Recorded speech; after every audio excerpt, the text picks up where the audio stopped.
नमस्कार दोस्तों, स्वागत है आपका आपके अपने ही यूट्यूब चैनल लक्ष्य क्लासेस पर।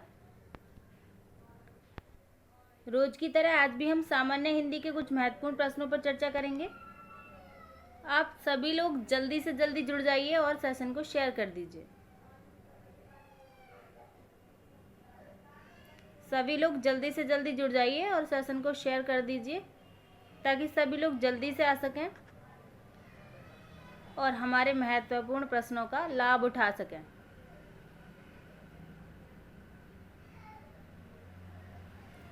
चलिए, आशा करती हूँ आप सभी लोगों ने शेयर कर दिया होगा, क्योंकि झूठ तो आप बोलते ही नहीं हैं, बात भी बहुत मानते हैं, आज्ञाकारी बहुत हैं। क्या करें। चलिए अब विचार पढ़ लेते हैं। विचार है हमारा, मंजिल उन्हीं को मिलती है जिनके सपनों में जान होती है, पंख से कुछ नहीं होता, जिनके हौसलों से उड़ान होती है। बहुत अच्छी लाइन है। मंजिल उन्हीं को मिलती है जिनके सपनों में जान होती है, पंख से कुछ नहीं होता, हौसलों से उड़ान होती है। मंजिल जो मिलती है वो उनको मिलती है जिनके सपनों में जान होती है। सपनों में जान से मतलब है ऐसे ही नहीं कि सपना देख लिया बस भाई छुट्टी हो गई। सपने देखो और उस सपने पर काम करो कि भाई हमने ये सपना देखा है, उस सपने को सच करने के लिए लग जाओ कि भाई हमें काम करना है इस सपने पे, तब सपने सच होंगे। तब उस सपने में जान डालो उस सपने में, और जान कब डलेगी? जब उस सपने पर आप काम करेंगे। ठीक है, उस पर एक बहुत ही मेहनत करने की ज़रूरत है आपको, तब जाकर उस सपने में जान डलती है। पंख लगाने से आप पक्षी नहीं हो जो उड़ जाओगे, आपको तो अपने हौसलों में उड़ान भरनी है। बस हौसलों को ऐसा बनाना है कि आपको लगे कि भाई आप उड़ रहे हैं। ठीक है, तो आपको मंजिल मिलेगी तब। पहले आप सपने देखिए और उनको पूरा करने की कोशिश कीजिए, बहुत ज़्यादा मेहनत करिए, जब जाके आपके हौसलों में उड़ान भरेगी और आप क्या करेंगे, अपनी मंजिल को पार कर लेंगे। चलिए अब पढ़ लेते हैं, प्रश्न पे आते हैं।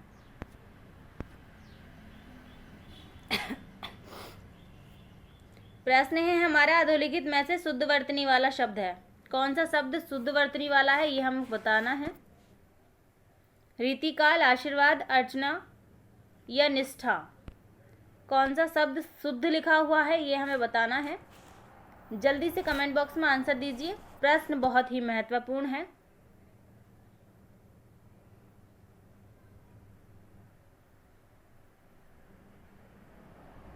चलिए,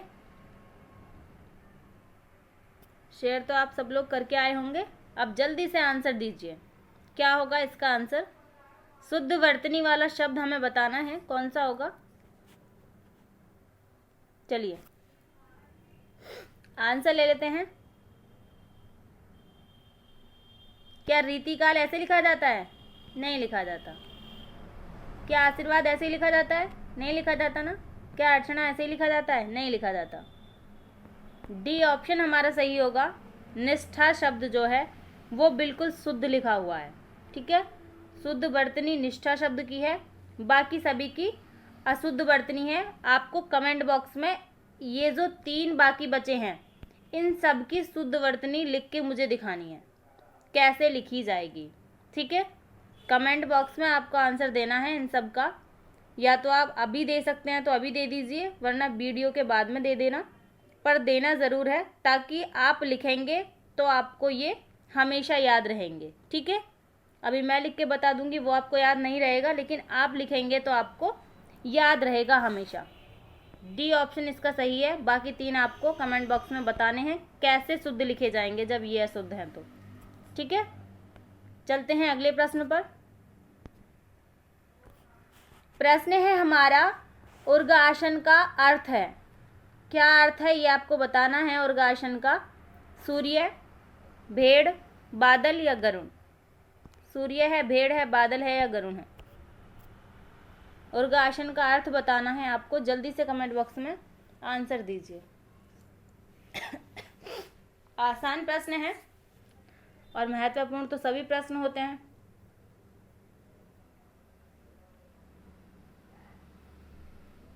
चलिए,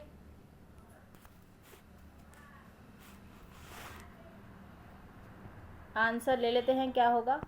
उर्गासन का अर्थ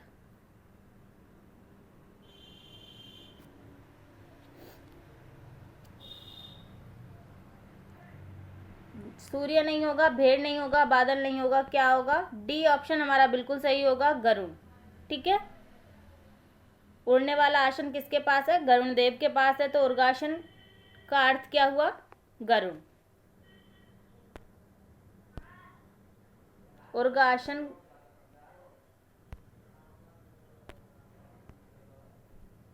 पर्यायवाची में भी आता है गरुड़ देव के में। चलते हैं अगले प्रश्न पर।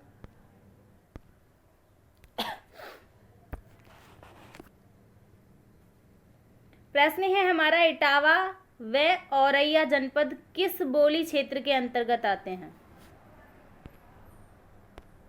आपको बताना है औरैया और इटावा किस बोली क्षेत्र के अंतर्गत आते हैं?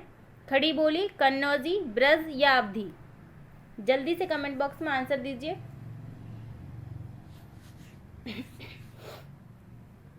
जल्दी से कमेंट बॉक्स में आंसर दीजिए।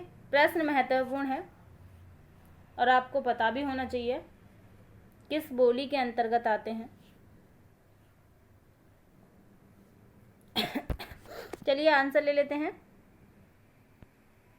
खड़ी बोली के अंतर्गत कौन कौन से आते हैं? मेरठ, मुजफ्फरनगर, सहारनपुर ये आते हैं। तो इटावा और औरैया तो नहीं आए। ब्रज भाषा में कौन कौन से आते हैं? मथुरा, आगरा, अलीगढ़, हाथरस, एटा, मैनपुरी ये सब आते हैं। अवधी बोली में कौन कौन से आते हैं? लखनऊ, बरेली, उन्नाव, प्रयागराज, कौशाम्बी ये सब आते हैं। बी ऑप्शन हमारा बिल्कुल सही होगा, इटावा और औरैया कन्नौजी बोली के क्षेत्र में आते हैं। ठीक है,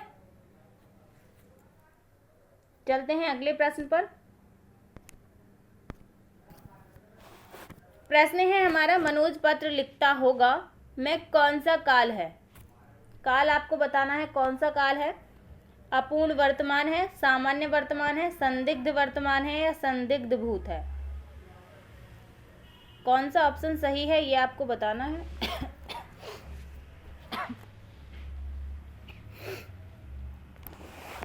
जल्दी से आंसर दीजिए।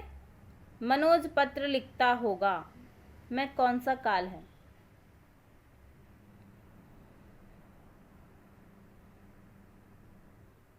अच्छा प्रश्न है, आंसर दीजिए कौन सा ऑप्शन सही होगा।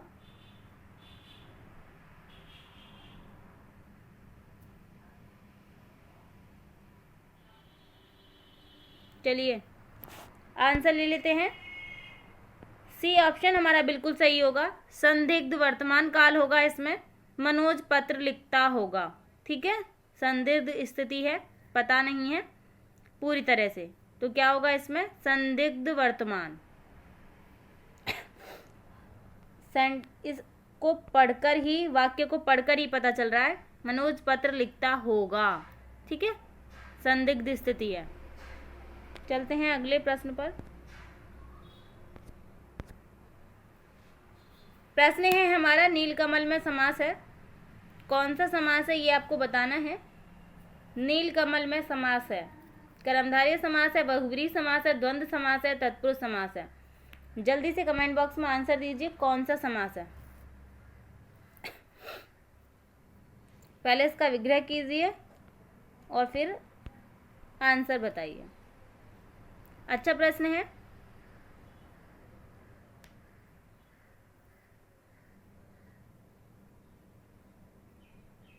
चलिए आंसर ले लेते हैं। इसका विग्रह कैसे करेंगे हम? नीला है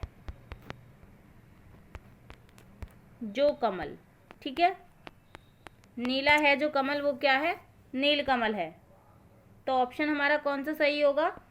ए ऑप्शन बिल्कुल सही होगा, कर्मधारय समास है। ठीक है, कमल की विशेषता है कि वो नीला है, कर्मधारय समास होगा इसमें। बहुव्रीहि नहीं होगा क्योंकि किसी तीसरे के लिए नहीं कह रहा है, द्वंद्व नहीं होगा और तत्पुरुष भी नहीं होगा। चलते हैं अगले प्रश्न पर। प्रश्न है हमारा, शयन का शुद्ध संधि विच्छेद है। शयन शब्द दिया हुआ है और इसका संधि विच्छेद पूछा है हमसे। आपको बताना है शुद्ध संधि विच्छेद कौन सा है। जल्दी से कमेंट बॉक्स में आंसर दीजिए। प्रश्न अच्छा है।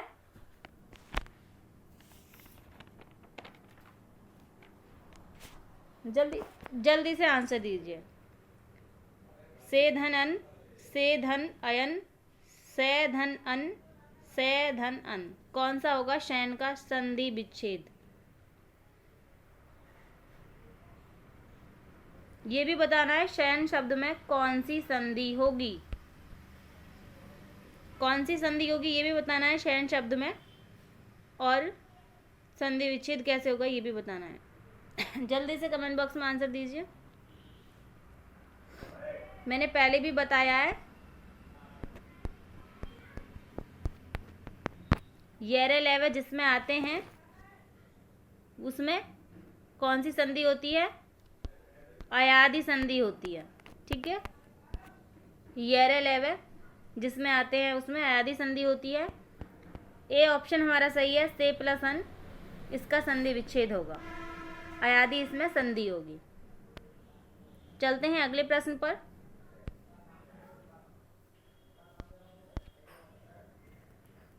प्रश्न है हमारा वैषम्य का विलोम है। वैषम्य का विलोम बताना है हमें। विषम, साम्य या वैषम या विक्षत, क्या होगा इसका सही विलोम ये आपको बताना है। जल्दी से कमेंट बॉक्स में आंसर दीजिए। वैषम्य शब्द का विलोम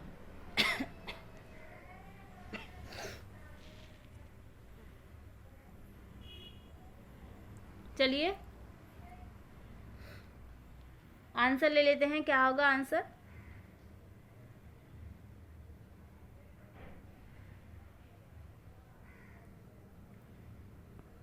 विषम नहीं होगा, वैषम नहीं होगा, विच्छद नहीं होगा। बी ऑप्शन हमारा बिल्कुल सही होगा, साम्य।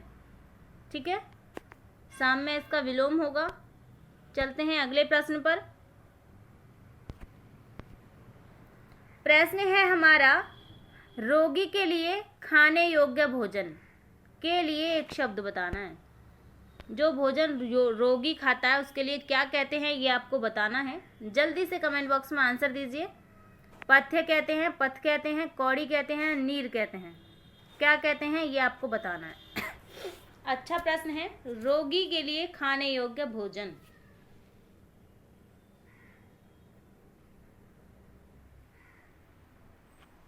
जल्दी से कमेंट बॉक्स में आंसर दीजिए। ये प्रश्न बहुत बार एग्जाम में पूछा गया है।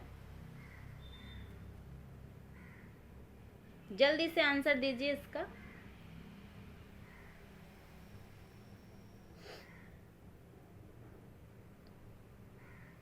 चलिए आंसर ले लेते हैं। ए ऑप्शन हमारा सही होगा। रोगी के लिए खाने योग्य भोजन, उसके लिए एक शब्द पथ्य होता है। ठीक है, पथ्य शब्द होता है जिसका अर्थ होता है रोगी के लिए खाने योग्य भोजन। चलते हैं अगले प्रश्न पर।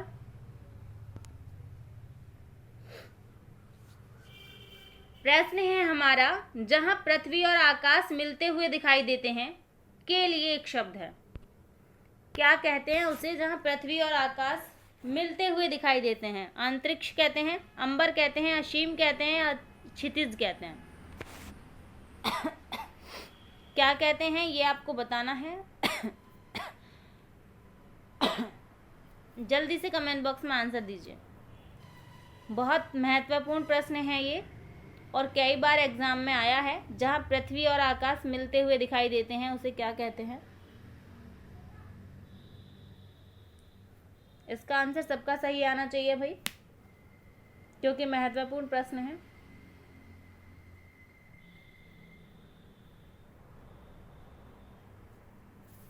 चलिए आंसर ले लेते हैं।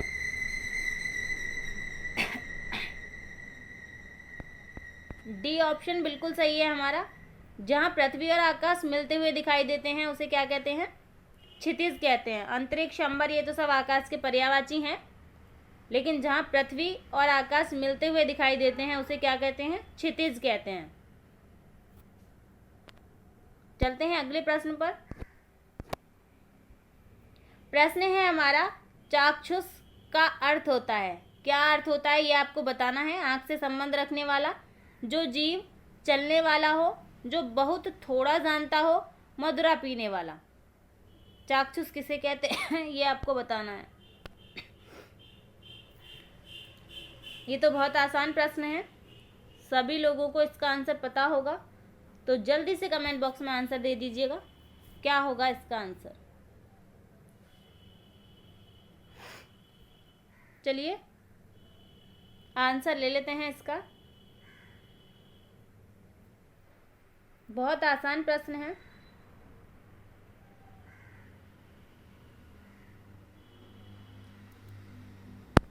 चलिए, ए ऑप्शन हमारा बिल्कुल सही होगा। चक्षु आँख को कहते हैं हम, और चाक्षुष आँख से संबंध रखने वाले को कहते हैं। ठीक है, आँख से संबंध रखने वाला। चलते हैं अगले प्रश्न पर।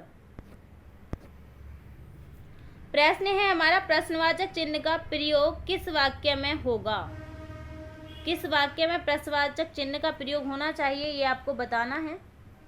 केवल मैं ही बस पर नहीं चढ़ पाया, मैं पूरे दिन बिना काम के रहा, मोहन बाजार गया था, अजीत को बाजार क्यों जाना था। कौन सा विकल्प ऐसा है जिसमें प्रश्नवाचक चिन्ह का प्रयोग होना चाहिए था, ये आपको बताना है।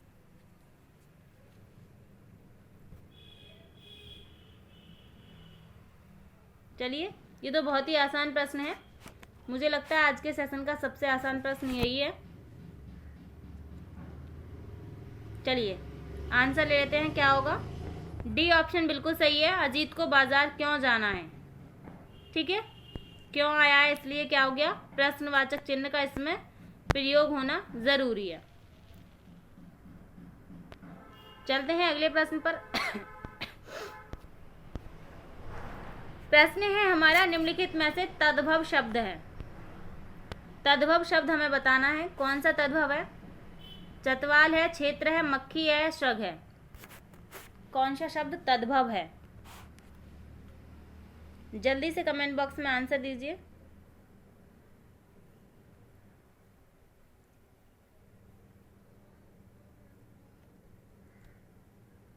आसान प्रश्न है, जल्दी से आंसर दीजिए, देखकर ही पता चल रहा है कौन सा तद्भव है। चलिए आंसर ले लेते हैं। सी ऑप्शन हमारा बिल्कुल सही होगा, मक्खी है वो तद्भव शब्द है। इसका तत्सम क्या होगा, मक्षी का। मक्खी का तत्सम मक्षी का होता है। क्षेत्र का तत्सम, ये क्षेत्र तत्सम शब्द है, इसका तद्भव खेत होता है। मक्खी का तत्सम मक्षी का होता है। ठीक है, सी ऑप्शन हमारा बिल्कुल सही है।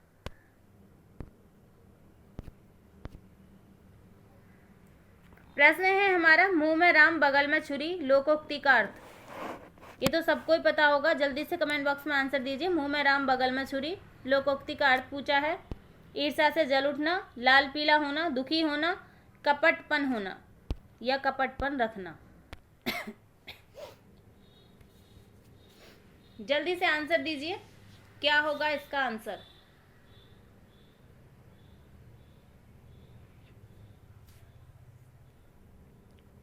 चलिए आंसर ले लेते हैं। मुंह में राम बगल में छुरी, ईर्ष्या से जल उठना तो नहीं होगा, लाल पीला होना भी नहीं होगा। लाल पीला होना तो गुस्सा होने को कहते हैं। ईर्ष्या से जल उठना ये सीने पे सांप लौटने को कहते हैं। दुखी होना ये भी नहीं होगा, क्या होगा। डी ऑप्शन हमारा बिल्कुल सही है, कपटपन रखना। ठीक है, मुंह में राम बगल में छुरी, इसके लिए ये भी कह सकते हैं बाहर से मित्र जैसा व्यवहार और पीछे पीछे क्या कर रहा है, नुकसान पहुंचा रहा है, कपट है उसके मन में। ठीक है, चलते हैं अगले प्रश्न पर। प्रश्न है हमारा, थाली का बैंगन। से क्या अभिप्राय है? आपको बताना है थाली के बैंगन का अर्थ। सिद्धांतहीन व्यक्ति, गोल मटोल, अधिक चिकना, चौड़ा होना। थाली का बैंगन, इसका क्या अर्थ है? जल्दी से कमेंट बॉक्स में आंसर दीजिए।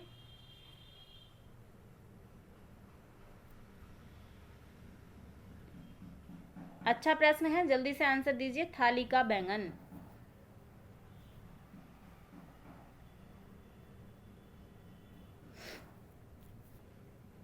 चलिए आंसर ले लेते हैं। चौड़ा होना भी नहीं होगा, चिकना होना भी नहीं होगा, गोल मटोल भी नहीं होगा। ए ऑप्शन हमारा बिल्कुल सही होगा। सिद्धांतहीन व्यक्ति को थाली का बैंगन कहते हैं। इसका एक और अर्थ आप लगा सकते हैं, अस्थिर विचार वाला। 1 मिनट में उसकी और 1 मिनट में उसकी, उसे कहते हैं थाली का बैंगन। आपके सामने आपकी जैसी कह रहा है और किसी और के सामने उसकी जैसी कह के आ रहा है, उसे थाली का बैंगन कहते हैं। सिद्धांतहीन व्यक्ति है वो, उसका कोई सिद्धांत नहीं है। सच बोलना आपका एक सिद्धांत होता है और झूठ बोलना आपका एक सिद्धांत होता है, लेकिन उसका क्या है, एक कोई सिद्धांत ही नहीं है, किसी का भी नहीं है वो, ना ही तो आपका है ना ही दूसरे वाले का है। उसे सिद्धांतहीन व्यक्ति कहते हैं। उसकी कुछ पता नहीं है कब किधर को हो जाए। ऐसे लोगों से सचेत रहना चाहिए। चलते हैं अगले प्रश्न पर। प्रश्न है हमारा, वह स्त्री जिसका पति परदेश से आने वाला हो, उसके लिए एक शब्द बताना है। जल्दी से कमेंट बॉक्स में आंसर दीजिए। अच्छा प्रश्न है ये और एग्जाम में बहुत बार पूछा गया है। इसके सभी ऑप्शंस बहुत महत्वपूर्ण हैं और मैं सभी को बताऊंगी। आप पहले इसका आंसर दीजिए। वह स्त्री जिसका पति परदेश से आने वाला हो। ऐसे प्रश्न हमें बहुत ध्यान से देखने की ज़रूरत होती है। जल्दी से बताइए क्या होगा इसका आंसर।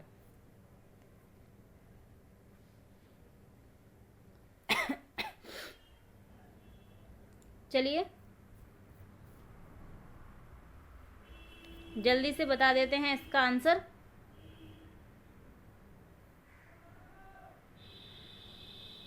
आंसर होगा हमारा क्या, वह स्त्री जिसका पति परदेश से आने वाला हो, उसके लिए डी ऑप्शन बिल्कुल सही होगा। परदेश से आने वाला है, आया नहीं है। अब ये देख लेते हैं कि यदि डी ऑप्शन हमारा सही है तो और जो ऑप्शन है वो किसके लिए है।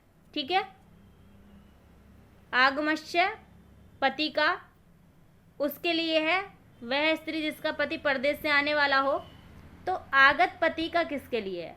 ठीक है, आगत पति का उसके लिए है। वह स्त्री जिसका पति परदेश से लौटा हो, मतलब घर आ गया है भाई, लौटा हो, जिसका पति परदेश से लौटा हो, आगत पति का कहते हैं उसे।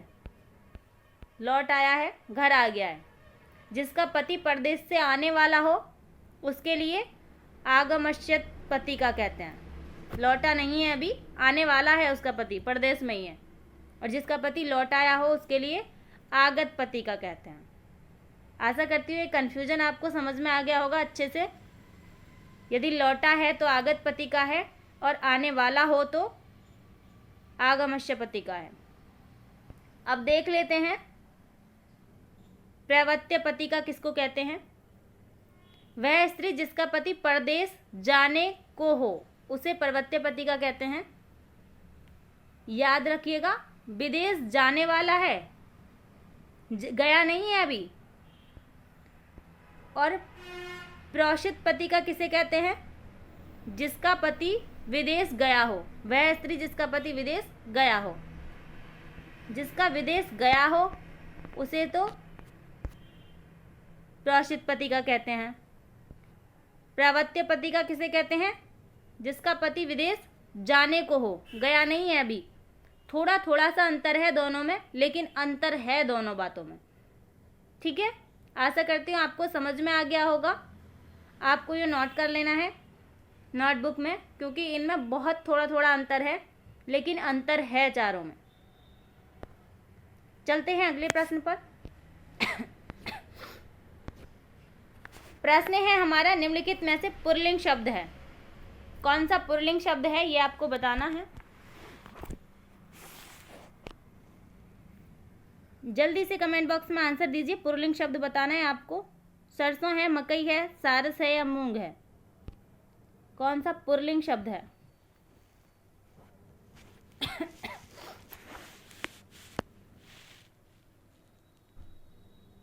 प्रश्न अच्छा है, आपको आंसर देना है कमेंट बॉक्स में।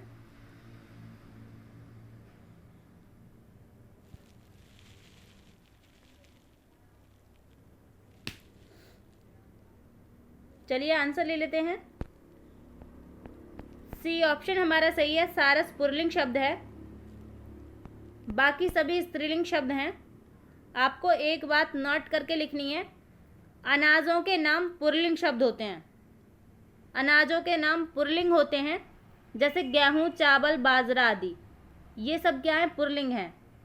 सरसों, मकई, मूंग, अरहर, ये सब क्या है? स्त्रीलिंग है, अपवाद स्वरूप हैं। ये अपवाद में आते हैं, क्योंकि अनाज पुल्लिंग में आते हैं। ये भी अनाज हैं लेकिन स्त्रीलिंग में आ रहे हैं, तो इन्हें अपवाद स्वरूप रखा गया है स्त्रीलिंग में। सरसों, मकई और मूंग, अरहर भी आती है इनमें, ठीक है। ये अपवाद स्वरूप स्त्रीलिंग है, लेकिन है स्त्रीलिंग। सरसों भी, मकई भी और मूंग भी। तो सारस हमारा क्या हो गया? पुल्लिंग शब्द हो गया। चलिए चलते हैं अगले प्रश्न पर।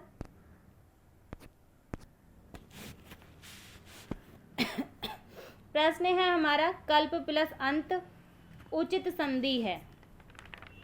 आपको बताना है कल्प प्लस अंत उचित संधि कौन सी है, कौन सी संधि है इसमें, ये बताना है आपको। संधि विच्छेद किया हुआ है और आपको मूल शब्द बताना है कौन सा होगा। जल्दी से बताइए, कल्प धन अंत उचित संधि कौन सी है? शब्द बताना है आपको। कल्पनात्, कल्पनंत, कल्पांत या कल्पना।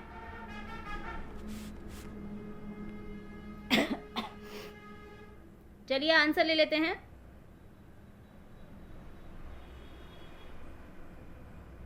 सी ऑप्शन बिल्कुल सही होगा। सी ऑप्शन बिल्कुल सही होगा। कल्पधन अंत, कल्पांत, ठीक है। आपको कमेंट बॉक्स में बताना है इसमें कौन सी संधि होगी, कल्पांत शब्द में कौन सी संधि होगी, ठीक है। विच्छेद कर दिया है, मूल शब्द बता दिया है, आपको संधि बतानी है कौन सी संधि है, ठीक है। चलते हैं अगले प्रश्न पर। प्रश्न है हमारा, जब उपमेय में उपमान की संभावना प्रकट की जाए तब होता है। उपमेय में उपमान की संभावना प्रकट की जा रही है और पूछा है कि क्या होता है। उपमा अलंकार होता है, रूपक अलंकार होता है, दीपक अलंकार होता है, उत्प्रेक्षा अलंकार होता है। कौन सा अलंकार होता है ये आपने बताना है। अच्छा प्रश्न है, एग्जाम में ऐसे प्रश्न बहुत पूछे जाते हैं। आपको आंसर बताना है कौन सा आंसर सही होगा।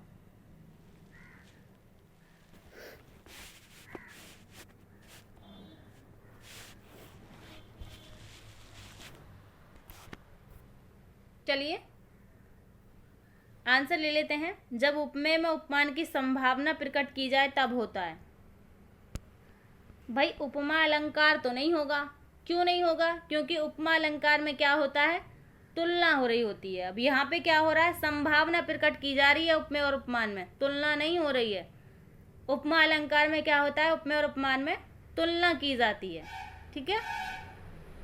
रूपक अलंकार, रूपक अलंकार तो नहीं होगा। क्यों नहीं होगा? क्योंकि रूपक अलंकार में उपमेय और उपमान, उपमेय में उपमान का आरोप लगाया जाता है, मुख चंद्र है, ठीक है। आरोप लगाया जाता है कि मुख चंद्र है, कोई अंतर नहीं है, मुख ही चंद्र है, बिल्कुल आरोप लगाया जाता है उपमेय में उपमान का, ठीक है। दीपक अलंकार भी नहीं है। कौन सा अलंकार है? डी ऑप्शन हमारा बिल्कुल सही है, उत्प्रेक्षा अलंकार है। उत्प्रेक्षा अलंकार में क्या होता है, उपमेय में उपमान की संभावना प्रकट की जाती है, ठीक है। उत्प्रेक्षा अलंकार होता है। आशा करती हूँ आपकी समझ में आ गया होगा। उत्प्रेक्षा अलंकार के कुछ शब्द होते हैं, कुछ की होती हैं जिनसे हम उत्प्रेक्षा अलंकार को पहचानते हैं। नोट करके लिख लीजिएगा। मानो, मनहु, मानहु, मनु, जानो, जानहु, जनु आदि। ये ऐसे शब्द हैं जो जब उत्प्रेक्षा अलंकार होता है तो उसमें ये इन शब्दों का प्रयोग होता है। मुख मानो चंद्र है, ठीक है, उसमें उत्प्रेक्षा अलंकार होगा। मतलब मुख चंद्र है नहीं, संभावना प्रकट की जा रही है कि मुख मानो चंद्र है। ठीक है, चलते हैं अगले प्रश्न पर।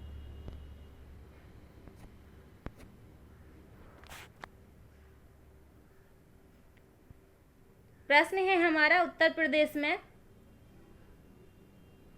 आलय खंड के नाम से कौन सा काव्य प्रचारित है?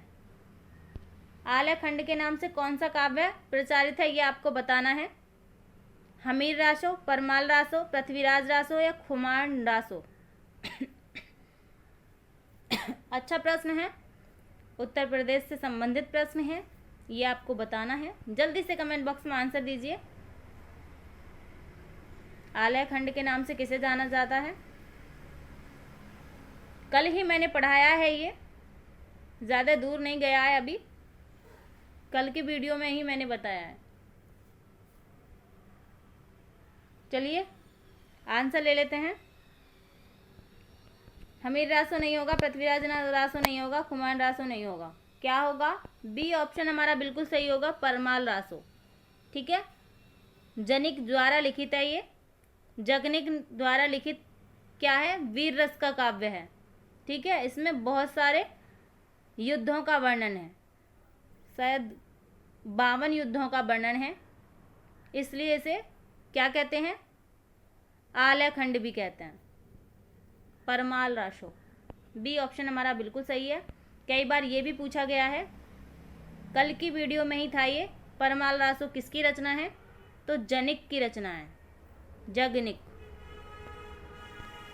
चलते हैं अगले प्रश्न पर। प्रश्न है हमारा, माधुर्य गुण की किस रस में उपस्थिति होगी?